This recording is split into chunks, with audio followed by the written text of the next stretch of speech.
This is Grand Theft Info.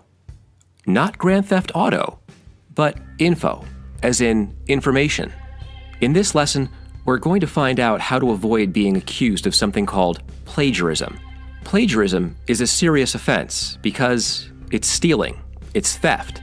Plagiarism is where you take someone else's words from a book or a website or some other resource, and you decide to try to pass them off as your own words in a school assignment. It's easy to do because most of us know how to copy and paste. But just because it's easy to do doesn't mean that you can or should do it. In fact, in many schools, there are severe punishments for plagiarism. In colleges and universities, you'll find yourself kicked out. And by the way, they keep your money. What exactly is plagiarism, you're wondering? Well, according to a book called The Instrument of Student Judicial Governance, plagiarism is defined as the deliberate or reckless representation of another's words, thoughts, or ideas as one's own without attribution in connection with submission of academic work, whether graded or otherwise. Did you get all that? How about we put it into layman's terms?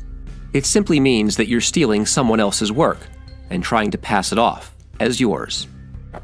It might not be as severe as committing armed robbery at a bank or a convenience store, but it's still very, very, very serious. Plagiarism is where you write something almost word for word, also known as verbatim, and try to make your teacher think that it's your writing.